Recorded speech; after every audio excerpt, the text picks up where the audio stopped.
তোষামোদ নয়, ক্ষমতাকে প্রশ্ন করা এই গণমাধ্যমের কাজ। আর আপনার প্রশ্ন করতে চাই, জানতে চাই আপনি যা জানতে চান। শুরু করছি গ্লোবাল টেলিভিশনের নিয়মিত আয়োজন আর কাবেল প্রশ্নগুলো সহজ। এই অনুষ্ঠানে আমরা চলমান ঘটনার নানা তথ্য এবং বক্তব্যগুলো তুলে ধরি এবং অতিথিদের কাছ থেকে সেই সব তথ্য এবং বক্তব্যের প্রতিক্রিয়া ও বিশ্লেষণ জানতে চাই। আর পুরো আলোচনা জুড়ে সাথে থাকবো আমি তুহিনুর সুলতানা। আমাদের আজকের বিষয় জুলাই সনদের রাজনৈতিক ভবিষ্যৎ কী, আর এই বিষয় নিয়ে আলোচনার জন্য আমাদের স্টুডিওতে উপস্থিত হয়েছেন সাবেক সংসদ সদস্য অ্যাডভোকেট সৈয়দা আসিফা আশরাফ পাপিয়া এবং বাংলাদেশ ছাত্র ইউনিয়নের সাবেক সভাপতি শরীফুজ্জামান শরীফ। আপনাদের দুজনকেই স্বাগত জানাচ্ছি। আমরা আসলে আজকে যেই বিষয়বস্তুটি নির্ধারণ করেছি যে এই যে জুলাই সনদের আসলে রাজনৈতিক ভবিষ্যৎটা কি, আমি যদি একটু দেখে আসতে চাই যে আসলে এখন তো সব কিছুর মানে আলোচনার কেন্দ্রবিন্দু কিন্তু হচ্ছে এখন এই জুলাই সনদ। কেউ বলছে এটা সংস্কৃতির নতুন সূচনা, আবার কেউ মনে করছে এটা একটা নৈতিক ঘোষণাপত্র। কিন্তু আসলে এই জুলাই সনদের মানে রাজনৈতিক ভবিষ্যৎটা কি, সেই ব্যাপারটা নিয়ে আমরা আলোচনায় আসব। আমরা যদি দেখি যে এই জুলাই সনদ আসলে কোন পরিস্থিতিতে বলেছিল এবং কি প্রেরণার মূল ভিত্তিতে আমরা এই জুলাই সনদ নিয়ে শুরু করি, কিন্তু এখন পর্যন্ত আমরা যেটা দেখতে পাচ্ছি যে জুলাই সনদটি আমরা দেখলাম যে 15 তারিখে স্বাক্ষর হওয়ার কথা ছিল, কিন্তু সেটি এখন আবার 17 তারিখে চলে গেল। আসলে শেষ পর্যন্ত কি এই জুলাই সনদ স্বাক্ষর হবে? আসলে কি মনে করেন? আমি যদি প্রথমে একটু জনাব শরীফ ভাই, আমি আপনার কাছে একটু জানতে চাইব। আপনাকে ধন্যবাদ, দর্শক শ্রোতাদেরকে ধন্যবাদ, আমার সাথের আলোচককে শুভেচ্ছা। গত প্রায় 1 বছর ধরে বাংলাদেশের পলিটিক্যাল যত ডিসকাশন, যত আলোচনা, যত বিতর্ক সবগুলোই হচ্ছে এই জুলাই সনদকে কেন্দ্র করে। জুলাই সনদটা কিভাবে তৈরি হবে, জুলাই সনদের ফোকাস কি থাকবে, এই বিষয়গুলো নিয়ে রাজনৈতিক দলগুলোর সঙ্গে সরকারের ঐক্যমত্য কমিশন লাগাতারভাবে বৈঠক করছে। আমাদের রাজনীতিতে যতগুলো খারাপ দিক আছে তার একটা দিক ছিল পলিটিক্যাল পার্টিগুলো পরস্পরের সাথে কোনো ধরনের সংযোগ ছিল না, সামাজিক সম্পর্কগুলো অনেকটা অনুপস্থিত ছিল। সেখানে তারা এই বিষয়টি নিয়ে বসছে, এই বিষয়টি নিয়ে তর্ক করছে, বিতর্ক করছে, এবং এই বিতর্কের মধ্য দিয়ে তারা প্রায় 84টি বিষয় তারা নির্ধারণ করেছেন এবং এই বিষয়গুলো নিয়ে তারা আগামীতে বাংলাদেশের রাষ্ট্র কীভাবে পরিচালিত হবে এই বিষয়ক একটা ঐক্যমত্যে পৌঁছেছে। কিন্তু লক্ষণীয় ব্যাপার হচ্ছে যে পয়েন্টগুলোতে একমত হতে পারছে না সেই পয়েন্টগুলো বিভিন্নভাবে প্রেশার ক্রিয়েট করে এক ধরনের বাধ্য করার প্রবণতা দেখা যাচ্ছে ঐক্যমত্য কমিশনের পক্ষ থেকে। কিন্তু এই একমত হতে পারছে না কেন? এটা কি দলগুলোর মধ্যে অবিশ্বাসের জায়গা, না ইগো? আসলে সমস্যাটা কোথায়? প্রথমত রাজনৈতিক দলগুলোর অনেকগুলো রাজনৈতিক দল এখানে আছে। বহুদলীয় যে সিস্টেমটা, এটার কারণটা কি? বাংলাদেশের যে পলিটিক্যাল পার্টিগুলো আছে, প্রথম বৈঠকে আমরা দেখলাম 33টি দল, 33টি দল, পরে 30টি দল ছিল বসছে। অনেকগুলো দল যেহেতু আছে, এই 33টা রাজনৈতিক দল জুলাই আন্দোলনের স্টেক হোল্ডার, জুলাই আন্দোলনের পক্ষের শক্তি। এর বাইরে অনেকগুলো রাজনৈতিক দল আছে, তাদের পেরিফেরিটা অনেক বড় থাকার পরেও যেহেতু তারা জুলাইয়ের বিপক্ষের শক্তি, সেই কারণে তাদের ওপিনিয়নটা এই জায়গাটায় রিকগনাইজ করা হয়নি। জুলাই আন্দোলনের পক্ষে যারা, তাদের প্রত্যেকেরই ভিন্ন ভিন্ন রাজনৈতিক দৃষ্টিভঙ্গি আছে।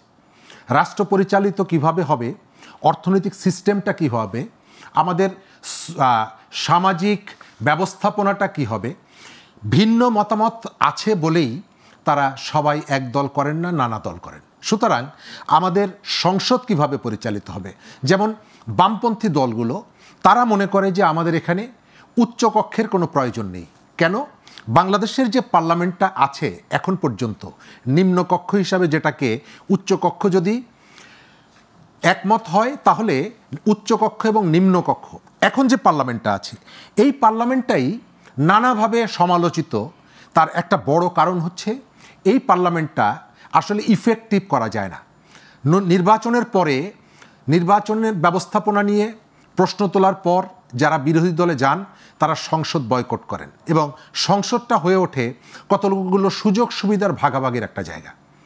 সেই জায়গাটায় উচ্চকক্ষ আবার তৈরি করে এই ধরনের একটা গরিব দেশে বাড়তি কিছু অর্থ ব্যয়ের আয়োজন ছাড়া বাম দলগুলো মনে করে যে এর ভেতর থেকে ইফেক্টিভ কোনো কিছু এর ভেতর থেকে হবে না। আর আমাদের পার্লামেন্টে আসার জন্য ধনীদের, অবসরপ্রাপ্ত সামরিক বেসামরিক কর্মকর্তাদের যে অদম্য আগ্রহ থাকে যে পার্লামেন্টের একটা স্টিকার ব্যবহার করে আমি অনেক ধরনের সুযোগ সুবিধা গ্রহণ করব, উচ্চ কক্ষর ভেতর থেকে এই সুবিধাটা তারা পাবেন, এই আইডেন্টিটি তারা পাবেন এবং আইডেন্টিটি নিয়ে এটাকে তারা তাদের ব্যক্তিগত কাজে ব্যবহার করবেন। সেই কারণে বাংলাদেশের যে প্রচলিত ব্যবস্থাটা আছে এই পার্লামেন্টই এনাফ, নতুন করে প্রয়োজন নেই। তো ভিন্ন মত ভিন্নতা থাকতেই পারে এবং গণতন্ত্রের বৈচিত্র্যই হচ্ছে নানা মত। সুতরাং এই জায়গাটা কোনো একটা রাজনৈতিক দল কোনো বিষয়ে যদি দ্বিমত পোষণ করে তিনি গণ-অভ্যুত্থানের শত্রু হয়ে গেল অথবা তাকে এটি মানতেই হবে, এই ভাবনাটা, এই ধারণাটা আমি মনে করি যে গণতান্ত্রিক বিধি ব্যবস্থার ক্ষেত্রে কোনোভাবেই সঙ্গত না। আজকেও বিএনপির একজন নেতা সম্ভবত মঈন খান সাহেব বলেছেন যে আমরা যদি সব বিষয়ে একমত হই তাহলে তো সেটি বাকশাল হয়ে গেল, সবাই একমত হবে, তারপরে হয়তো একসময় আমরা একটা দলে চলে আসব। তো আমি যেটা দেখতে পাচ্ছি সরকারের পক্ষ থেকে, ঐক্যমত্য কমিশনের পক্ষ থেকে, আমরা এই ঐক্যমত্য কমিশন কেন গঠন করলাম? ঐক্যমত্য কমিশন গঠন করলাম এই কারণে এই জুলাই আন্দোলনে নিয়ে আসতে পারি, এই জুলাই আন্দোলনে এক জায়গায় আমরা আনবো, কিন্তু প্রত্যেকটা বিষয়ে আমরা একমত হব এটা নিশ্চয়তা দেওয়া যাবে না। যেহেতু আমার সংবিধানে বহুমত, বিভিন্ন ধরনের ওপিনিয়নের সুযোগটা এখানে আছে এবং বাংলাদেশের সংবিধানের একটা বিশেষ বৈশিষ্ট্য হচ্ছে যে আপনি অনেক ধরনের ওপিনিয়ন এখানে ডেভেলপ করতে পারবেন, এখানে নিয়ে আসতে পারবেন। সুতরাং প্রত্যেকটা পয়েন্টেই যে একমত হতে হবে তাহলে পার্লামেন্টের তো প্রয়োজন নেই, তাহলে পার্লামেন্টের বিরোধী দলের প্রয়োজন নেই। সরকারি দল যে বিষয়টা সামনে নিয়ে আসবে সবাই ইয়েস বলবে, হাততালি দিয়ে স্পিকারের আনা যে কোনো বিল তারা পাশ করে দেবে, বিষয়টি সে ধরনের না। দ্বিতীয়ত আমাদের প্রধান উপদেষ্টা তিনি কিন্তু একবার বলেছিলেন যে যে সমস্ত বিষয়ে সমস্ত রাজনৈতিক দলগুলো একমত পোষণ করবে আমরা সেগুলোকে ওন করব, সেগুলোকে ধারণ করে তারপরে বাকি যেটা থাকবে আমরা পাবলিকের কাছে যাব। নির্বাচনকালীন সময়ে পলিটিক্যাল পার্টির যে ম্যানিফেস্টো সেখানে আমরা উল্লেখ করব যে আমরা যদি ইলেক্টেড হই, আমরা যদি মেজরিটি আসনে আমরা বিজয়ী হই তাহলে সরকারে গিয়ে আমরা এই এই কাজগুলো করব। যে সমস্ত পয়েন্টে আপনি একমত হচ্ছেন আমার সঙ্গে, আমি ওই পয়েন্ট পর্যন্ত থাকি। আপনি এবং আমি একসঙ্গে ট্রেনে উঠলাম, আপনি যাবেন কুমিল্লাতে, আমি যাব চট্টগ্রাম, কুমিল্লা পর্যন্ত আপনার সাথে আমি কথা বলতে বলতে যেতে পারি। আমাকে কেন আপনার উপরে প্রেশার ক্রিয়েট করতে হবে যে আমি কুমিল্লাতে আপনি নামতে পারবেন না, আমার সাথে চট্টগ্রাম পর্যন্ত যেতে হবে? আপনার সঙ্গে যতটুকু জায়গায় মিলে যায় আমরা সেই পর্যন্ত যেতে পারি, কিন্তু সেটি না করে আপনি যখন বারবার প্রেশার ক্রিয়েট করেন। কিন্তু আমরা যেটা দেখতে পাচ্ছি যে জুলাই সনদের এখন আমরা যে জায়গাটায় বিভক্ত হয়ে আছি মোটা দাগে যদি বলি, সেটা হচ্ছে যে আমরা এই বাস্তবায়ন পদ্ধতিটা কিভাবে করব, বা আমি যেটা আমরা দেখতে পাচ্ছি এখনো স্বাক্ষর গ্রহণের জায়গাটা এখনো আমরা যেতে পারিনি। তাহলে আমি আসলে এই জায়গাটাই আসতে চাচ্ছিলাম। আসিফা আশরাফি পাপি, আমি আপনার কাছে একটু জানতে চাইব এই স্বাক্ষর গ্রহণটা আসলে কি হচ্ছে, আদৌ কি হচ্ছে? এইটা স্বাক্ষরের দিনকে বোঝা যাবে হচ্ছে কি হচ্ছে না। আর এই স্বাক্ষরের প্রশ্নটা আসছে সকল রাজনৈতিক সংগঠনের ভিতরে বিশ্বাসের জায়গার অভাবের কারণে। ঐক্যমত কমিশন কিছু এজেন্ডা নিয়ে, সেটা বাংলাদেশের জন্য প্রয়োজনীয় এজেন্ডা হোক আর না হোক, তারা কিছু মুখস্থ এজেন্ডা নিয়েই কিন্তু তারা আসছে এবং বসছে এবং প্রত্যেকটা রাজনৈতিক সংগঠনকে তারা সংলাপে ডাকছে। এখন আপনি যদি জুলাই আগস্টের অভ্যুত্থানের সফল দিক ধরতে চান তাহলে আমি এটা বলবো, সফলতা বিফলতা দুটোই আছে। সফল দিক যদি ধরতে চাই তাহলে এখানে প্রথম বিষয় হচ্ছে যে বাংলাদেশে একদল আর একদলের মুখ দেখতো না, পাশাপাশি বসতো না। তো রাষ্ট্রের বিষয়বস্তু নিয়ে, ভালো মন্দ নিয়ে অন্ততপক্ষে পাশাপাশি বসছে, এটা একটা শুভ সূচনা। তারপরে বাংলাদেশের স্বৈরাচার বিরোধী আন্দোলন 81 সাল থেকে শুরু করে 90 পর্যন্ত হয়েছে, সেটা আইনগতভাবে এই সনদ আকারে কোনো কিছু প্রকাশিত হয়নি। এবং যাদের আত্মত্যাগ, যদিও এটার ভিতরে আছে এখন, কিন্তু ইতিপূর্বের কথা আমি বলছি, যাদের আত্মত্যাগ, যারা আত্মাহুতি দিয়েছে, আবু সাইদ মুগ্ধের মতো, ডাক্তার মিলন, জেহাদ, নূর হোসেন, শাহজাহান সিরাজ সহ অনেকেই, তাদের কিন্তু এরকম ভিতরে আসে নাই। তো এই যে অতীতের আত্মত্যাগ আসে নাই জন্য আমরা বারবার স্বৈরাচারের সম্মুখীন হচ্ছি, নির্যাতনের সম্মুখীন হচ্ছি, এবং 5 বছর পর পর ক্ষমতার নির্বাচনের যে মাধ্যমে ক্ষমতার পালাবদল, সেইখানে আমরা হোঁচট খাচ্ছি এবং এইখানে প্রতিবারই একটা ঝামেলার ভিতর পড়ে যাচ্ছি। মনে হচ্ছে বাপদাদা সম্পত্তি উদ্ধারের জন্য আমাকে যেতে হবে। এই জায়গা থেকে বের হয়ে আসার জন্য যে বিভিন্ন প্রতিশ্রুতি বলেন, বিভিন্ন একটা রাজনৈতিক সংগঠনকে একটা নিয়মের ভিতরে, বেড়াজালের ভিতরে রেখে যাতে অদূর ভবিষ্যতের 15 বছর যে স্বৈরাচার, যে নির্যাতনের সম্মুখীন আমরা হয়েছি, এইটার পুনরাবৃত্তি যাতে না ঘটে, এরকম একটা কলাকৌশল এবং প্রক্রিয়া নিয়েই কিন্তু স্বাভাবিক দৃষ্টিতে মনে হচ্ছে যে আগানো হচ্ছে। এটা একটা পজিটিভ তাহলে এই সনদটিকে তাহলে জাতীয় ঐক্যের প্রতিফলন, নাকি এটা রাজনৈতিক শূন্যতা পূরণের একটা প্রচেষ্টা ছিল? রাজনৈতিক শূন্যতা না, রাজনৈতিক পারস্পরিক সংগঠনগুলোর সাথে যে সম্পর্কের উন্নয়ন, সেটা তো মোটে কালো ছিল না। এবং রাষ্ট্রের বিষয় নিয়ে সারা পৃথিবীতে দেখবেন ঐক্যমত হয়, কিন্তু একমাত্র বাংলাদেশ রাষ্ট্রের ভালো নিয়ে কখনো কোনো রাজনৈতিক সংগঠনরা একত্রিত হয়ে বসার কোনো পরিবেশ এবং বসার কোনো সুযোগ কিন্তু হয়নি। অনেক কিছু আপনি দেখবেন আলোচনার টেবিলে সমাধান হয়ে যায়, সেটা রাজনৈতিক মঞ্চে কিন্তু যাওয়া যায় না। অথচ কিছুদিন আগে আপনি দেখলেন যেখানে আলোচনার টেবিলে সমাধান হওয়ার প্রচুর জায়গা আছে, তারপরে একটা বিশেষ দল রাজনৈতিক কর্মসূচি দিয়ে দিল, যেইটা না করলে আমরা আন্দোলন করে রীতিমতো কয়েকটা মিছিল টিছিল কর্মসূচি তারা পালন করলো। এই যে অ্যাটিচিউডটা, যে সবসময় ব্যক্তি স্বার্থে পরিচালিত হয়ে আলোচনার টেবিল ছেড়ে মাঠে যে হটকারিতা করার যে প্রবণতা, এইটাও তো আলটিমেটলি কি হলো? আলটিমেটলি তারাও কিন্তু পরাস্ত হলো, যে না, আলোচনার টেবিলে বসে আমাকে সমাধান করতে হবে। আলোচনার টেবিল ছেড়ে সবসময় মাঠে ময়দানে যে সব কিছুর সমাধান করা সম্ভবপর নয় এবং সেটা সমীচীনও নয়, এই একটা বিষয়। আর এইখানে আরেকটা বিষয় হচ্ছে, 71-এর মুক্তিযুদ্ধে দলমত নির্বিশেষে বাংলাদেশের প্রত্যেকটি মানুষের অংশগ্রহণ ছিল, কিন্তু পরবর্তী পর্যায়ে দেখা যায় যে দলটির অংশগ্রহণ সবচেয়ে কম ছিল প্রত্যক্ষ ফিল্ডে, তারাই এটার একক ব্যক্তিগত এবং পারিবারিক মুক্তিযুদ্ধ হিসেবে অবদান হিসেবে তারা স্বীকৃত করত। তবে জুলাই আগস্টের অভ্যুত্থান যেটা, এইটাও যাদের অতীতের কিছু শিক্ষা থেকে আমাদের শিক্ষা নিতে হবে। 71-এর মুক্তিযুদ্ধের মতো কেউ যাতে দলীয়করণ, পারিবারিকীকরণ, ব্যক্তিকরণ এবং নিজেকে সবচেয়ে লাইমলাইটের ভিতরে এটা এসে এর তাৎপর্যটা নষ্ট না হয়, এর ভাবার্থটা নষ্ট না হয়, এর গুরুগাম্ভীর্যটা নষ্ট না হয়, এর আত্মত্যাগ, স্যাক্রিফাইসটা নষ্ট না হয়, সেই ব্যাপারেও কিন্তু প্রত্যেককে প্রচণ্ডভাবে সজাগভাবে থাকতে হবে, যাতে যারা শহীদ হয়েছেন তাদের আত্মাকে কোনোভাবে আমরা ব্যক্তিগত না করি এবং ব্যক্তিগত ইজারাদার হিসেবে এটাকে কথায় কথায় বারবার ব্যবহার করে রাজনৈতিক ফায়দা হাসিলের যে প্রচেষ্টা আমরা না করি। এখানেও একটা জিনিস কিন্তু সংশোধনের ব্যাপার আছে, এটাও কিন্তু আমাদের ভাবার ব্যাপার আছে। আর যেহেতু ঐক্যমত কমিশন এমন কিছু কিছু এজেন্ডা আনছে, দেখেন আমার দলও 31 দফা দিছে, সেখানে উচ্চকক্ষ নিম্নকক্ষ আছে, সেটা ক্লিয়ার। কিন্তু রাষ্ট্রের নাগরিক হিসেবে যদি আপনি আমাকে জিজ্ঞেস করেন, তাহলে বাংলাদেশের মানুষ যেখানে সংরক্ষিত কোটার বিরুদ্ধে আন্দোলন, তাহলে আজকে সেই কোটা তো থেকেই গেল। আপনার সংরক্ষিত তো উচ্চকক্ষ যেটা, এরা তো নির্বাচনের ভিত্তিতে হচ্ছে না, নির্বাচনের ভিত্তিতে অন্য কক্ষটা হচ্ছে। তাহলে বাংলাদেশের মানুষকে পিআর, উচ্চকক্ষ, নিম্নকক্ষ, গণভোট মানে একটা তেলেসমাতির ভিতর সাধারণ মানুষ কিন্তু পড়ে গেছে। বাংলাদেশের মানুষের বাসায় এলইডি টেলিভিশন আছে, স্মার্টফোন আছে। জুলাই সনদের ব্যাপারে আমরা যদি গণভোটে না যাই, তাহলে কি অন্য কোনো আমাদের পথ আছে? আচ্ছা, গণভোটে না গেলেও যে আস্থা অনাস্থার যেটা ব্যাপার, সেই কারণেই হচ্ছে গণভোটের প্রশ্ন আসছে, যে একবারে টাইট করে পাকাপোক্তভাবে বিধি ব্যবস্থাটা করার জন্য, সেই কারণে আসছে। হ্যাঁ, কারণ তারা মনে করছে যে কোনো না কোনো দল তো ক্ষমতায় যাবে, গেলে তারা সেটা ভায়োলেশন করতে পারে, যার কারণে ওই অবিশ্বাস থেকেই তো গণভোটটা, ওই অবিশ্বাস থেকেই তো ভালো মতো পাকাপোক্ত বন্ধ। জুলাই সনদ নিয়ে কিন্তু মানুষের একটা আশার সঞ্চার ছিল। হ্যাঁ, এটার যত দেরি হচ্ছে মানুষের মধ্যে কিন্তু এই জিনিসটা নিয়ে তত বেশি অনাস্থার জায়গা তৈরি হচ্ছে।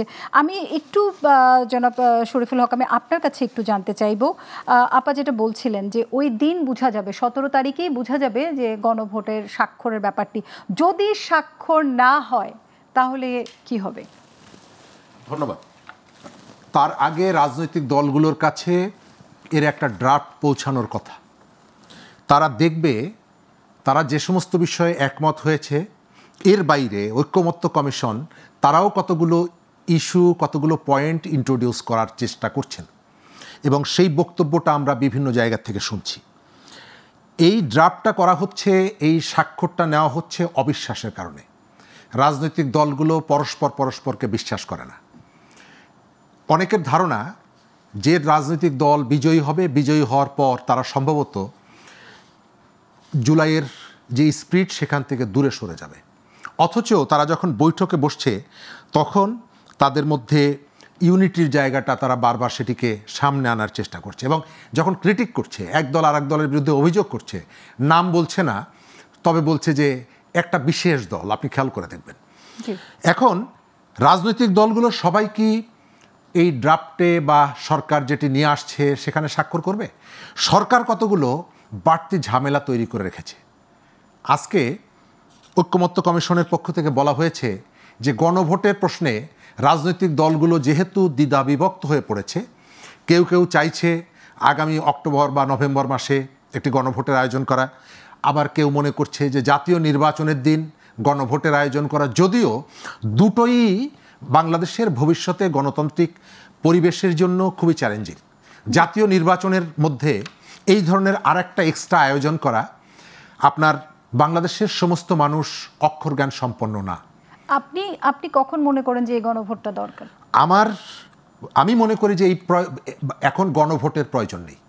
এই কারণে প্রয়োজন নেই, নির্বাচিত সংসদ তাদের উপরে আপনি যদি দরকার নেই বলতে আপনি কি নির্বাচনের গণভোটের প্রয়োজন নেই, আমি গণভোটের প্রয়োজন নেই মনে করছি। গণভোটের প্রয়োজন নেই এই কারণে, আপনি 1 বছর আগে একটা দানবীয় সরকারকে পতন ঘটালেন, আপনার এই বিশ্বাসটুকু এখন পরস্পরের প্রতি নেই, এবং সেই অবিশ্বাসের জায়গা থেকে আপনি এই বিষয়গুলোকে কমিটমেন্ট আকারে, দলিল আকারে আগেই আদায় করে নিতে চাচ্ছেন। এই ঘটনাটা যখন আপনি এস্টাবলিশ করবেন, যাদেরকে আপনি বিতাড়িত করছেন তারা দূরে বসে হাসবে যে এরা ইউনিটি করেছিল, আমাদেরকে তাড়িয়ে দিয়েছে। আমরা এই আলোচনাটাই ব্যাক করছি, আমরা ছোট্ট একটা বিরতি নিয়ে আসি। দর্শক, আর কাবেল প্রশ্নগুলো সহজেই, সময় হলো একটা বিরতির, আমাদের সাথেই থাকবেন।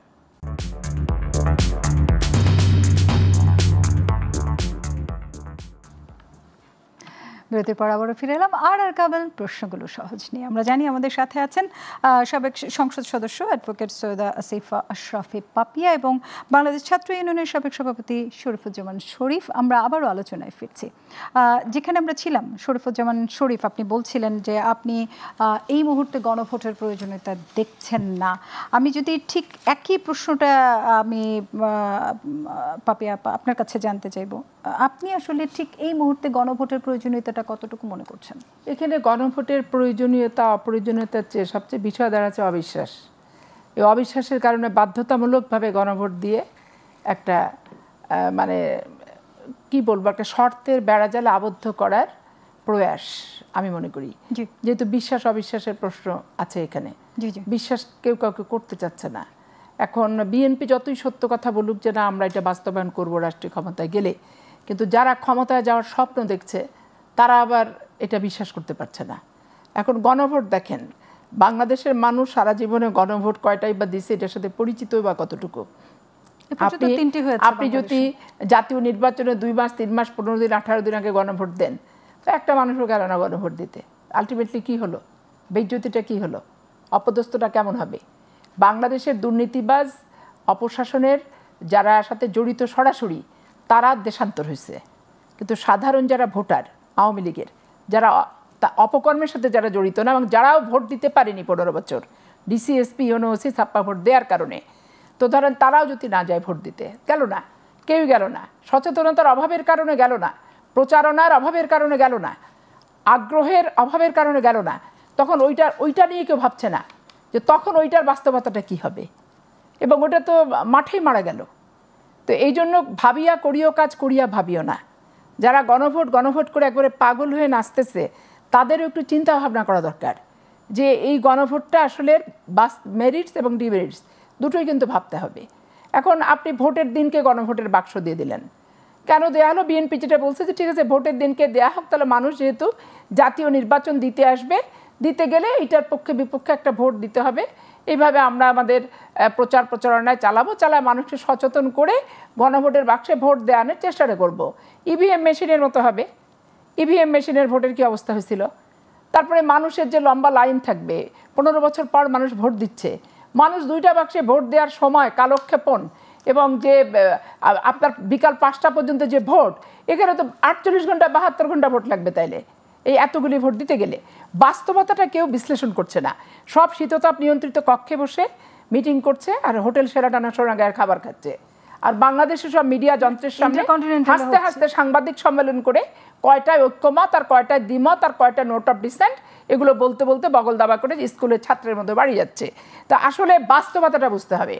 আমরা তো ভোটেরই মানুষ, ছোট্টবেলা থেকে সারা জীবন ভোট করে বেরিয়েছি। এই জন্য ভোটারের মনটা, ভোটের বাস্তবতাটা এবং কিভাবে ভোটারদের নিয়ে যাওয়া যায়। আপনি নিজে চিন্তা করেন 2008 সালে যে প্রহসনের নির্বাচনটা করলো সমঝোতার, তার কয়দিন পর উপজেলা নির্বাচন হয়েছিল। ওখানে কাস্টিংয়ের অবস্থাটা কি হয়েছে আপনি খেয়াল করে দেখেন। তাহলে একই সরকারের আন্ডারে 1 মাসের ব্যবধানে কাস্টিংয়ের অবস্থা দেখেন। যদি ওইটা পাতানো নির্বাচন ছিল, রেজাল্ট শিট তৈরি করার ছিল, রেজাল্ট কী হবে পূর্ব নির্ধারিত ছিল, কিন্তু তারপরেও কিন্তু সেটা ইয়ের নির্বাচনে ফাঁস হয়ে গেল। তো উপজেলা নির্বাচনটাতে কিন্তু ফাঁস হয়ে গেল। এই জন্য আসলে ঐক্যমত কমিশন কিছু এজেন্ডা নিয়ে আসছে, কিন্তু সেই এজেন্ডাগুলো বাংলাদেশের জন্য কতটুকু প্রয়োগের ক্ষেত্রে সুবিধাজনক পরিস্থিতি কতটুকু আছে কতটুকু নাই। এখনও বাংলাদেশের মানুষ জমির টিপসই দিয়ে জমি দলিল রেজিস্ট্রি করে, ব্যাংকে টাকা তুলে এবং একটা ওয়ারিশনের তারা হাতের সিল টিপসই মারে। কিন্তু হ্যাঁ, এলইডি ফোন আছে, কারণ ছেলেমেয়েরা বিদেশে থাকে, কথা বলার জন্য হোয়াটসঅ্যাপে, স্মার্টফোন, এলইডি টিভি আছে, এটুক থাকে। কিন্তু মানুষের বেসিক্যালি যে সচেতনতা, এইটা কিন্তু মানুষের নেই। অক্ষর জ্ঞানের যে ব্যাপারটা সেটা কিন্তু নাই। এখন আমেরিকা, অস্ট্রেলিয়া, রাশিয়ার এজেন্ডা নিয়ে যদি বাংলাদেশে বসে আর বাংলাদেশের মানুষকে বাধ্য করে, এইগুলো বিষয় কিন্তু ওখানে আলোচনাই হচ্ছে না। তারপর 52% নারী ভোট। আজকে নারীদের অবস্থানটা কি? আপনি 5%ই করেন আর 7%ই করেন, কোন নারীরা মনোনয়ন পাবে? এটাও তো একটা ব্যাপার আছে যে কোন নারীরা তাদের সংগঠনে মনোনয়নটা পাবে। হাইব্রিড নারী, পোষ্যকোটার নারী, না মাঠ থেকে উঠে আসা নারী? এখানেও তো ক্রাইটেরিয়া থাকা উচিত। যে এই যে রাজনৈতিক আস্থাহীনতার যে একটা প্রতিফলন দেখা যাচ্ছে, যেটা বলছিলেন, দলগুলোর ভেতরে এই যে সনদ নিয়ে এত দ্বিধা বা ভয়, এটা কেন? জনাব শরীফুজ্জামান, আপনি একটু বলবেন। একটা জায়গা হচ্ছে যে আমাদের যে রাজনৈতিক সংস্কৃতি, এই রাজনৈতিক সংস্কৃতি সহনশীলতার না, পরস্পরকে নিঃশেষ করে দেওয়ার একটা সংস্কৃতি এখানে আছে। দ্বিতীয়ত, আমাদের যে অর্জনগুলো, সেই অর্জনগুলো আমরা এটাকে কোনোটাই টেকসই করতে পারিনি। যদি সেটি হতো তাহলে আজকে এই যে গণভোটের যে অঙ্গীকারের যে বিষয়টি আসছে, এই বিষয়গুলো সামনে আসতো না। কারণ মাত্র 1 বছর আগে যারা কাঁধে কাঁধ মিলিয়ে বন্দুকের সামনে, গুলির সামনে বুক পেতে দিয়েছে, এখন তারা একজন আর একজনকে বিশ্বাস করছে না, একটা দল আর একটা দলকে বিশ্বাস করছে না। কারণটা কি? কারণটা হচ্ছে ক্ষমতা। তো আমাদের এই ক্ষমতা কেন্দ্রিক যে রাজনীতি, এই ক্ষমতা কেন্দ্রিক রাজনীতি জুলাইয়ের ভেতর থেকে একটা সরকারকে পরাজিত করেছে, কিন্তু ক্ষমতা কেন্দ্রিক যে দৃষ্টিভঙ্গি সেটিকে পরাজিত করতে পারেনি। আমি আপার সাথে পুরোপুরি একমত। আমাদের ঐক্যমত্য কমিশন সমাজের উপরিকাঠামোর যে এজেন্ডাগুলো আছে, সেই এজেন্ডাগুলো নিয়ে কথা বলছে। আপনি এই বিল্ডিংয়ের নিচে আপনার অনেক মানুষ আছেন, শ্রমজীবী মানুষ, রিক্সাওয়ালা, ভ্যানওয়ালা, ফল বিক্রি করে, এই মানুষগুলোর কাছে জিজ্ঞেস করেন এই যে জুলাই সনদ, জুলাই ডিক্লারেশন, এর থেকে এই জিনিসটাই জানতে চাচ্ছি, জনগণের অংশগ্রহণ ছাড়া জুলাই সনদকে কার্যকর হবে? সেটি হচ্ছে না। আমি প্রশ্নটা এই জায়গাটায় তুলছি যে 33টি রাজনৈতিক দল এই জুলাই সনদের বিষয়ে একমত হয়েছে যে সমস্ত পয়েন্টে, বাংলাদেশের সমস্ত ভোটার, বাংলাদেশের সমস্ত নাগরিক এই দলগুলোর সাথে, সবাইকে এই দলগুলোর সঙ্গে যুক্ত না। বাংলাদেশের একটা বিপুল সংখ্যক মানুষ আছে, প্রায় 40% মানুষ আছেন যারা কোনো রাজনৈতিক দলের সাথে যুক্ত নন। সেই মানুষের ওপিনিয়নটা কি এই জুলাই সনদের এই যে আলোচনাগুলোর মধ্যে যে রাজনৈতিক দলগুলো গেছে, তারা কি এটিকে ওন করেন? এই রাজনৈতিক দলগুলোর মধ্যে 2, 3, 4টা রাজনৈতিক দলের বাইরে অনেকগুলো রাজনৈতিক দল আছে যাদের ঢাকা শহরের 50 জন মানুষ জড়ো করার ক্ষমতা নেই। তারাও গিয়ে বলছেন যে আমরা পাবলিকের ওপিনিয়নটা এখানে নিয়ে এসেছি। আপনি এই শ্রমজীবী মানুষকে, সাধারণ মানুষকে, শহরের দরিদ্র মধ্যবিত্তকে এই প্রক্রিয়ার বাইরে রেখে দিয়েছেন। তাদের জীবন ঘনিষ্ঠ যে ইস্যুগুলো আছে, সেই ইস্যুগুলোকে আপনি অ্যাড্রেস করেননি। এবং ঐক্যমত্য কমিশন তারা বাইরের থেকে কতগুলো ইস্যু নিয়ে এসে এখানে যেভাবে প্রতিষ্ঠিত করতে চাইছে, এবং তাদের যে তৎপরতাগুলো আপনি খেয়াল করেছেন, এই ড্রাফট কমিটি তারা তাদের কাগজপত্র নিয়ে আমেরিকান দূতাবাসে রাষ্ট্রদূতের সাথে বৈঠক করতে গেছে। ঐক্যমত্য হতে হবে আমার দেশের পলিটিক্সে, আমার ডোমেস্টিক ইস্যুতে। তারা কিসের কারণে সেখানে গেলেন? তার ভেতর থেকে তারা প্রমাণ করে দিলেন এবং প্রশ্ন তুলে দিলেন যে এই ধরনের একটা দৃষ্টিভঙ্গি তারা নিজেদের ভেতর থেকে আসেনি, তারা বাইরের থেকে নিয়ে এসেছেন। এবং আমি দেখতে পাচ্ছি এখানে কারো কারো চিন্তার বহিঃপ্রকাশ যেটা হচ্ছে, আগামীতে বাংলাদেশের যে সরকারটি আসবে সেই সরকারের পথে পথে কাটা বিছিয়ে দেওয়ার একটা প্রবণতা এই ঐক্যমত্যের কমিশনের মধ্যে দেখা যাচ্ছে। বাংলাদেশের ভবিষ্যৎ রাজনীতিকে আনস্টেবল করে রাখার জন্য, ভবিষ্যৎ সরকার ব্যবস্থাকে অস্থিতিশীল রেখে এই ধরনের তৃতীয় পক্ষ যাদের সাথে রাজনীতির কোনো সম্পর্ক নেই, যাদের সাথে মাঠের কোনো সম্পর্ক নেই, যারা কখনো মাঠে যান না, মানুষের কোনো সংকটের পাশে দাঁড়ান না, সেই মানুষগুলো কোথার থেকে উড়ে এসে একটা নির্দিষ্ট সিজনে আবার পতাকা লাগানো গাড়ি নিয়ে ঘুরবেন, এই ধরনের একটা সিস্টেম তারা বিল্ড আপ করতে চান। আমি সরি টু সে, আমি এই নিজেকে বাংলাদেশের একজন সচেতন মানুষ মনে করি। আমি বাংলাদেশের অনেকগুলো গণতান্ত্রিক আন্দোলনে নিজেকে সরাসরি যুক্ত করেছি, কিন্তু আমি খলিলুর রহমান নামে কারো নাম আমি কোথাও শুনিনি। গত 15 বছর শেখ হাসিনার শাসনের বিরুদ্ধে, তার আগে আওয়ামী লীগ ছাত্রলীগের হাতে যখন আমরা রাজনীতি করেছি ও বহুবার নির্যাতিত হয়েছি। 18 নির্বাচনে আমি নিজে প্রার্থী ছিলাম, অবস্থা আমি জানি।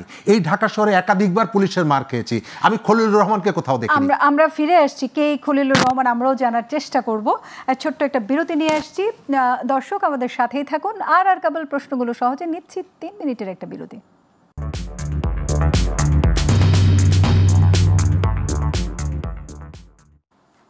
বিরতির পর আবারও ফিরে এলাম আর কেবল প্রশ্নগুলো সহজে।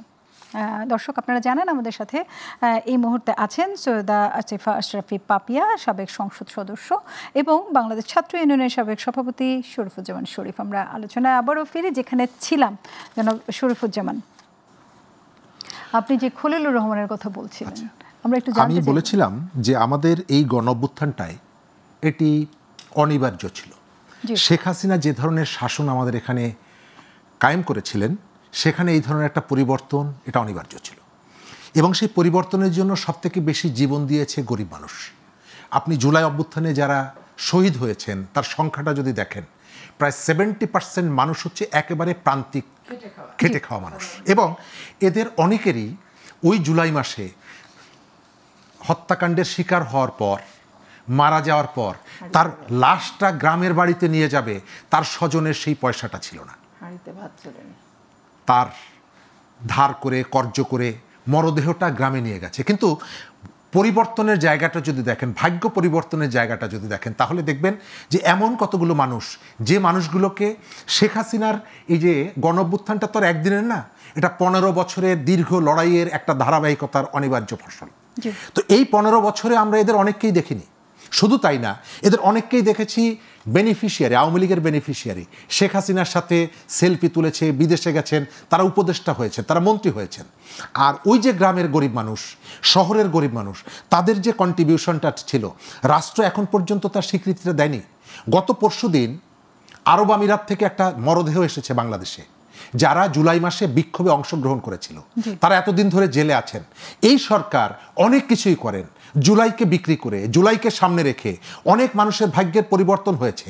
আমাদের প্রধান উপদেষ্টা প্রায় 700 কোটি টাকার ঋণ মওকুফ করে নিয়েছেন, অনেকগুলো লাইসেন্স নিয়েছেন, একাধিক উপদেষ্টা নানা ধরনের সুযোগ সুবিধা নিয়েছেন, জুলাই ব্যাপারীরা অনেক সুবিধা নিয়েছেন। কিন্তু এই যে মানুষগুলো, যে মানুষগুলোর রক্তের উপরে দাঁড়িয়ে আপনার 1.5 দশকের স্বৈরতান্ত্রিক শাসনের পতন হলো, সেই মানুষগুলোর জীবনে কি কোনো পরিবর্তন এসেছে? এই যে খলিলুর রহমানের কথা বললাম, আমি কোথাও দেখিনি। এখন তিনি দেখি যে সরকারের গুরুত্বপূর্ণ কতগুলো জায়গায় আছেন। এই ধরনের অনেকেই আছেন। 20-22 জন নাকি বিদেশি নাগরিক, তাদের পাসপোর্ট বিদেশি পাসপোর্ট। তো আমাদের বাংলাদেশে আমরা আসলে চেয়েছিলাম কি? বাংলাদেশের রাজনীতিতে ভারতের যে আধিপত্যটা ছিল, সেই আধিপত্যটার অবসান ঘটিয়ে আমরা কি এখানে আমেরিকান আধিপত্য চেয়েছিলাম? আমরা তো চাইনি। কিন্তু এখন যেটা দেখা যাচ্ছে, ভারতের আধিপত্যের বিপরীতে এখানে আমেরিকার আধিপত্য প্রতিষ্ঠিত হয়েছে। দলে দলে তাদের সামরিক বাহিনীর উপস্থিতি, দলে দলে তাদের বিভিন্ন বাহিনী এখানে আসছে, নির্বিধে ঘুরে বেড়াচ্ছে, এবং বাংলাদেশকে আন্তর্জাতিক যে প্রতিযোগিতা, তাদের অস্ত্র প্রতিযোগিতা, সামরিক প্রতিযোগিতা, তার একটা ব্যাটেল ফিল্ড বানানো হচ্ছে বাংলাদেশকে। এটা কি আমাদের কাঙ্ক্ষিত ছিল? জুলাইয়ের কোনো ধরনের কোনো আলোচনার মধ্যে এটি ছিল? আমি একটু আশরাফি পাপিয়া আপনার কাছে একটু জানতে চাইব, ৫ আগস্টের পরে আসলে সংবিধান পরিবর্তনের যে প্রক্রিয়াটা সেটা শুরু হয়ে গেছে। জুলাই সনদ হয়তোবা এটা হাতে কলমে একটা দিয়ে যাচ্ছে।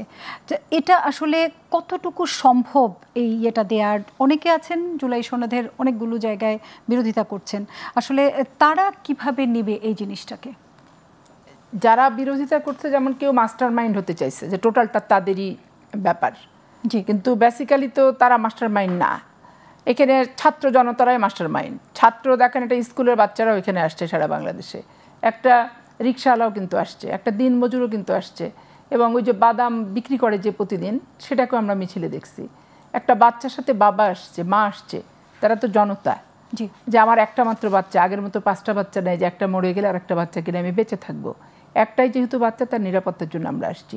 এগুলো রেডিও টেলিভিশনের প্রতিনিয়ত কিন্তু তখন আমরা এগুলো সাক্ষাৎকার দেখেছি। কিন্তু এখন হচ্ছে কি, এত বেশি অবিশ্বাস আর এত বেশি অনাস্থা, আর কে ক্ষমতায় চলে গেল পিছন থেকে আটকে রাখ, আটকে ধর, আটকে ধরে, আটকে ধর বলে এমন কিছু জটিলতার বাংলাদেশকে তৈরি করা হচ্ছে যে এই জটিল বাংলাদেশের রাষ্ট্রীয় ক্ষমতায় যেই যাক, এটা একটা চরম একটা মানে বিপর্যয়ের মুখে পড়া।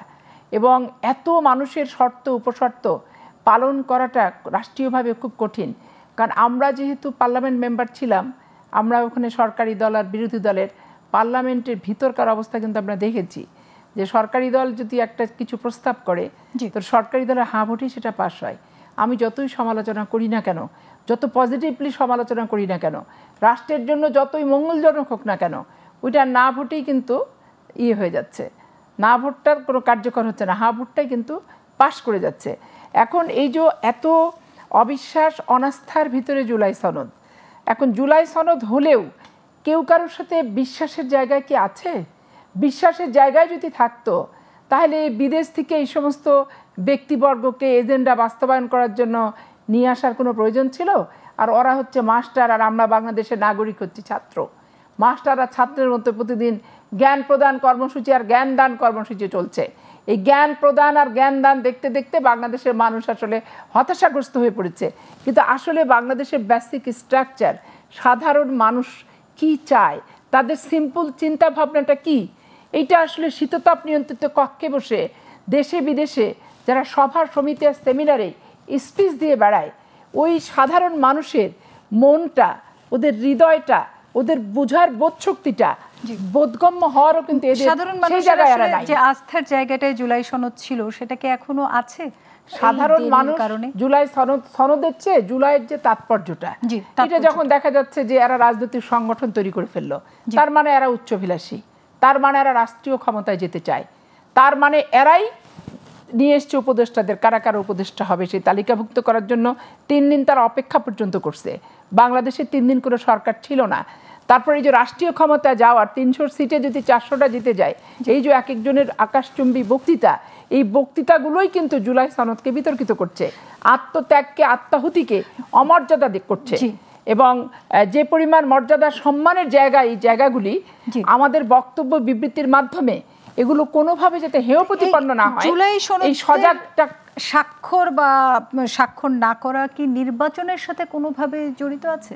এখানে যেহেতু ব্যাড গেম খেলা হচ্ছে, একজন আর একজনকে কিভাবে ট্র্যাপ করবে, ট্র্যাপে ফেলতে পারে, সেই পয়েন্ট তো খুঁজছেই সব। আমরা এই বিষয়টা নিয়ে আলোচনা করব এবং সাথে এটাও জানতে চাইবো, যদি জুলাই সনদ সফল হয় তাহলে এটা বাংলাদেশের রাজনীতিতে কি ধরনের পরিবর্তন নিয়ে আসবে। ছোট্ট একটা বিরতি নিয়ে ফিরছি। দর্শক, আর কাবল প্রশ্নগুলো সহজে আবারও নিচ্ছি 3 মিনিটের একটা বিরতি, আমাদের সাথেই থাকুন।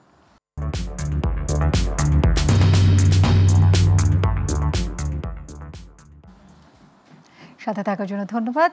আবারও ফিরে এলাম আর কাবল প্রশ্নগুলো সহজে। আমাদের সাথে স্টুডিওতে আছেন সাবেক সংসদ সদস্য অ্যাডভোকেট সৈয়দা আসিফ আশরাফি পাপিয়া এবং বাংলাদেশ ছাত্র ইউনিয়নের সাবেক সভাপতি শরীফুজ্জামান শরীফ। জনাব শরীফ, আমরা যেই জায়গাটিতে ছিলাম, যে জুলাই সনদে যদি স্বাক্ষর না হয়, আসলে রাজনৈতিক দলগুলো এই যে মানে নির্বাচন নিয়ে যেই বিরোধটা, জুলাই সনদ এটা আসলে কি নির্বাচন কেন্দ্রিক, জুলাই সনদ স্বাক্ষর না হওয়া ব্যাপারটা? প্রথমত এই আলোচনাটা অনেক দিন ধরে আসছে যে জুলাই সনদের ভেতর থেকে আমরা আসলে কোথায় যেতে চাই। জুলাই সনদের ভেতর থেকে মানুষের প্রত্যাশাটা ছিল যে আমাদের রাষ্ট্রের ব্যবস্থায় অনেকগুলো জায়গায় যে মরিচা ধরে আছে সেখান থেকে আমরা একটা স্বচ্ছ নির্বাচন, স্বচ্ছ একটা শাসন ব্যবস্থার দিকে ফিরে যাব। কিন্তু সময় যত যাচ্ছে দলগুলোর মধ্যে অবিশ্বাস যেমন বাড়ছে এবং একই সাথে রাজনীতিকে যার যার জায়গা থেকে নিয়ন্ত্রণ করার একটা প্রবণতা আছে। এজেন্ডাগুলো প্রত্যেকটা রাজনৈতিক দলের নিজস্ব এজেন্ডা, সে এই নিজস্ব এজেন্ডাটা জাতির এজেন্ডা হিসাবে তুলে ধরার চেষ্টা করছে। এই যে পিআর সিস্টেম নিয়ে যে বক্তব্যগুলো দেওয়া হচ্ছে, আপনি খেয়াল করে দেখবেন পিআর সিস্টেমকে মাঠে আনার আগে যারা 1 বছর ধরে প্রতীক ধরে নির্বাচনটা করছে, প্রস্তুতি নিচ্ছে, তারা হঠাৎ করে পিআরের কথা কেন বলা হচ্ছে? এর ভেতর থেকে সংসদের আসন সংখ্যা বাড়ানো। আবার যে যুক্তিটা দেওয়া হচ্ছে যে অন্তত এই একবারের জন্য এটি মানা হোক। তো যে বিষয়টা যদি ভালো হয়ে থাকে তাহলে শুধু একবারের জন্য কেন? রাজনৈতিক দলগুলোর মধ্যে মূলত ক্ষমতাকে কে কিভাবে নিয়ন্ত্রণ করবে এই ভাবনার জায়গা থেকে এই যে লিখিত ঘোষণা, এজেন্ডা উৎস হলো ওই একটা জায়গায় যে আগামী নির্বাচনটা, আগামী সংসদ, আগামী ক্ষমতা আমার হাতে থাকবে, আমি এইভাবে নিয়ন্ত্রণ করব। তবে এই যে অবিশ্বাসের জায়গাটা যতদিন আপনি পরিষ্কার করতে না পারবেন, এটি যখন ভাঙতে না পারবেন, ততদিন পর্যন্ত রাজনীতিতে খুব বেশি গুণগত পরিবর্তন এটি হবে বলে অনেকেই মনে করে যে এটি সম্ভব না। পরিবর্তন কি আমরা পাইনি? আমরা দেখলাম যে সেনাবাহিনীর এই যে 25 জনের বিরুদ্ধে যে মানবতা অপরাধের যে দায় দণ্ডিত হলেন এবং সেখান থেকে 15 জন যারা এখনও ইয়েতে ছিলেন, কর্মরত অবস্থায় ছিলেন, সেখান থেকে তাদেরকে এখন যে দণ্ডাদেশ কার্যকর করার জন্য আলাদাভাবে রাখা হয়েছে, বিচারের আওতায় আনা হয়েছে। তাহলে আমরা তো কিছু ইমপ্রুভ দেখতেও পাচ্ছি। আমরা শুরুতেই কিন্তু বলেছি যে আমাদের যে অ্যাক্টিভিটিগুলোর ভেতর থেকে কতগুলো পজিটিভিটি কিন্তু আছে। রাজনৈতিক দলগুলো একসঙ্গে বসছে, বিভিন্ন বিষয়ে গুরুত্বপূর্ণ ইস্যুতে তারা তাদের ওপিনিয়নটা দিচ্ছে। প্রধান উপদেষ্টা যখন ডাকছেন, সবাই কিন্তু তাদের মনের মধ্যে নানা রকমের প্রশ্ন থাকার পরেও, ক্ষত থাকার পরেও তারা কিন্তু যাচ্ছেন, গিয়ে কথাটা বলছেন। এই কালচারটা কি আজ থেকে 10 বছর, 15 বছর আগে, 20 বছর আগে ছিল না? তো এই যে অগ্রগতিটা আছে, আপনি আইনের শাসনের কথা বলছেন, আমরা আইনের শাসনে ফেরত যেতে চাই। এই যে গুম খুনের সাথে যে কর্মকর্তারা জড়িত, অবশ্যই তাদেরকে আমরা বিচারের মুখোমুখি দাঁড় করাবো। এবং রাজনৈতিক দলগুলোর পক্ষ থেকেও কিন্তু বলা হচ্ছে যে আমরা এই ধরনের একটা ক্লিন একটা রাজনৈতিক সংস্কৃতি আমরা এখানে গড়ে তুলতে চাই, জননিরাপত্তা নিশ্চিত করতে চাই। একই সাথে এই প্রশ্নটাও কিন্তু আসছে যে এই যে বিচার প্রক্রিয়াটা কে করবে? সরকার করবে নাকি আইনের মধ্য দিয়ে করা হবে? গতকালকে হঠাৎ করে প্রধান উপদেষ্টা প্রেস সেক্রেটারি যে বক্তব্যটা দিয়েছেন যে সরকার আর কেউকে গ্রেপ্তার করবে না, এই প্রশ্নটার ভেতর থেকে, এই বক্তব্যের ভেতর থেকে নতুন কতগুলো প্রশ্ন এসেছে যে আমরা বিচারটা কি সরকার করতে যাচ্ছে নাকি আইনের মধ্য দিয়ে হচ্ছে। যদি সরকার করতে যায় তাহলে অবশ্যই প্রশ্ন উঠবে। আমরা অবশ্যই আমাদের এখান থেকে যে স্বজনরা গুম হয়েছে, আমরা তার বিচার চাই। আমার নিজের সহকর্মী, আমি ছাত্র ইউনিয়নের সভাপতি ছিলাম, আমার কমিটির ভাইস প্রেসিডেন্ট শামীম আক্তার গুমের শিকার হয়েছে। আমি আমার সেই রাজনৈতিক সহযোদ্ধার সেই গুমের ঘটনার বিচার চাই। আমি সোহাগী জাহান তনু, সে আমার বোন, কুমিল্লা ক্যান্টনমেন্টে যাকে ধর্ষণ করে মেরে ফেলা হয়েছে, আমি সেই ঘটনার বিচার চাই। কিন্তু একই সাথে এই বিচার করার ক্ষেত্রে যেভাবে পুরো সেনাবাহিনীকে আক্রমণ করা হচ্ছে, পুরো সেনাবাহিনীকে জনগণের মুখোমুখি দাঁড় করিয়ে দেওয়া হচ্ছে, এর ভেতর থেকে ভিন্ন একটা এজেন্ডা কিন্তু মাঠে আনা হচ্ছে। কেউ কিন্তু বলছে না যে আমরা এই ঘটনার বিচার চাইছি না। তাকে দণ্ডিত করা হবে, অবশ্যই তার বিচার করবেন, আপনি ব্যক্তির বিচার করবেন। কিন্তু ব্যক্তির বিচার করতে গিয়ে আপনি যখন বলছেন যে আমি ক্যান্টনমেন্ট উড়িয়ে দিব, আপনি যখন বলছেন ক্যান্টনমেন্টের ইট খুলে নিয়ে আসবো, আপনি যখন সেনা প্রধানকে টার্গেট করে তাকে নানাভাবে বিতর্কিত করা এবং সেনাবাহিনীর চেন অফ কমান্ড যখন আপনি ব্রেক করতে চাইছেন, আপনার গ্রেপ্তারি পরোয়ানা জারি হওয়ার পর সেনাবাহিনী কি বলেছে যে এদেরকে আমরা হস্তান্তর করব না? ওয়ারেন্ট জারি হওয়ার আগেই কিন্তু তাদেরকে হেফাজতে নিয়েছে। কেন? যাতে তারা পালিয়ে যেতে না পারে। তো এই সহযোগিতা যখন করছে তখন পুরো সেনাবাহিনীকে আপনি যখন বারবার টার্গেট করছেন, আপনি যখন সোশ্যাল মিডিয়ায় ভিডিও ছাড়ছেন যে রাতে কু হয়ে যাচ্ছে, আপনার রাস্তায় নেমে আসেন। প্রথমেই হচ্ছে যে 25 জন দণ্ডিত হয়েছেন এবং তাদেরকে আওতায় আনা হয়েছে বিচারের। সৈয়দ আসিফ আশরাফি, আপনার কাছে একটু জানবো, আমরা যেহেতু জুলাই সনদ নিয়ে কথা বলছি, জুলাই সনদ যদি সফল হয়ে যায় তাহলে এটা বাংলাদেশের রাজনীতি কি ধরনের? জুলাই সনদ যে ব্যর্থ হয়ে গেছে আর শুধু ওই স্বাক্ষর দিয়ে পাশ করে দিলে সফল হয়ে যাবে সেটা কিন্তু না, কারণ এইটা সকলের আত্মত্যাগ স্যাক্রিফাইসের একটা রেজাল্ট। এই আত্মত্যাগ স্যাক্রিফাইসটাকে আমাদের আত্মশুদ্ধির মাধ্যমে আমি নিজে যাতে স্বৈরাচার হতে না পারি, যার যার আত্মশুদ্ধি, 18 কোটি মানুষকে আত্মশুদ্ধির মাধ্যমে নিজেকে শুদ্ধ করতে হবে। নিজেকে যখন আমি শুদ্ধ করব তখন আমার জাতি শুদ্ধ হবে। আমার জাতি যখন শুদ্ধ হবে তখন বাংলাদেশের স্বৈরাচার নতুন করে মাথা চাড়া দিয়ে উঠবে না। একটা আইন মানুষের সব কিছু কিন্তু নিয়ন্ত্রণ করতে পারে না, একটা স্বাক্ষর মানুষের সব কিছু কিন্তু নিয়ন্ত্রণ করতে পারে না যতক্ষণ না পর্যন্ত তার বিবেকের দংশন, বিবেককে সংশোধন করা না হয়। এই জন্য আমি মনে করি যে এটা একটা মানে বাহ্যিক একটা বিষয় যে জুলাই সনদে আমরা সবাই স্বাক্ষর করলাম, সবাই একমত হলাম, কিন্তু আমাদের আত্মশুদ্ধি, আত্মাটা শুদ্ধ করা এবং আত্মাকে খারাপ কাজ থেকে বিরত করা, এইটা আমাদের নাগরিক হিসেবে, জাতি হিসেবে, রাজনৈতিক সংগঠনের শুধু নেতাকর্মী হিসেবে না, নাগরিক হিসেবেও প্রত্যেকটা মানুষের এটা একটা গুরু দায়িত্ব বলে আমি মনে করি প্রথমত। দ্বিতীয়ত, আপনি সামরিক বাহিনী নিয়ে আমাদের কোনো বক্তব্য নাই, কিন্তু শেখ হাসিনা ওয়াজেদ প্রত্যেকটা প্রতিষ্ঠানকে 15 বছর নষ্ট করার আপ্রাণ চেষ্টা করছে।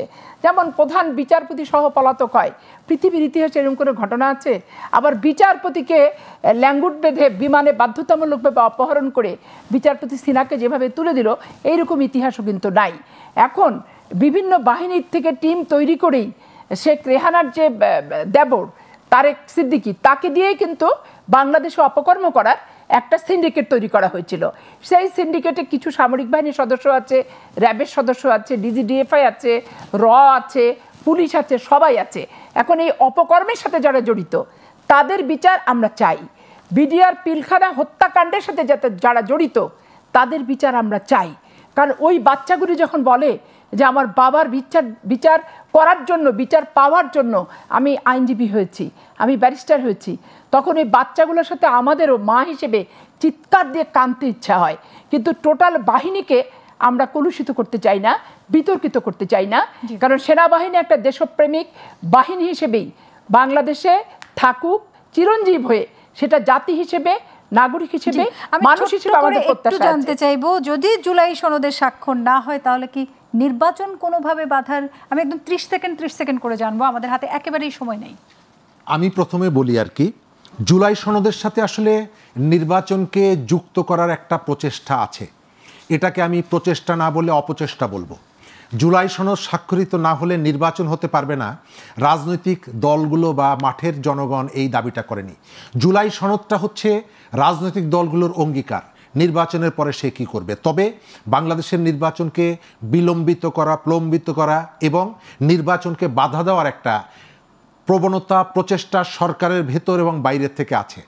আমি দেশের মানুষকে অনুরোধ করব, একমাত্র আমাদের আজকে যে রুদ্ধশ্বাস অবস্থা, এখান থেকে মুক্তির একমাত্র উপায় হচ্ছে একটা গ্রহণযোগ্য নির্বাচন, একটা স্টেবল গভর্নমেন্ট, যে গভর্নমেন্টটা ক্ষমতায় আসার পর জুলাইয়ের চেতনাকে ধারণ করে দেশকে একটা বাসযোগ্য বাংলাদেশ গড়ে তোলার জন্য চেষ্টা করবে। এটা আসলে আমাদের সবারই চাওয়া।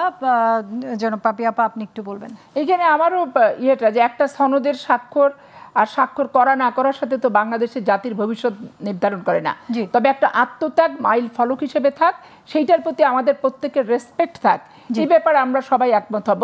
এইটাকে কেন্দ্র করে যারা নির্বাচনে আসা না আসার বিষয়গুলো আসবে, সেটা পরবর্তী পর্যায়ে রাষ্ট্র, দেশ এবং জাতির কাছে তারাই কী হিসেবে বিবেচিত হবে, সেটা পরবর্তী পর্যায়ে যেদিন স্বাক্ষরের দিন থাকবে তার পরের দিন থেকে টকশো এসে বলে যাব।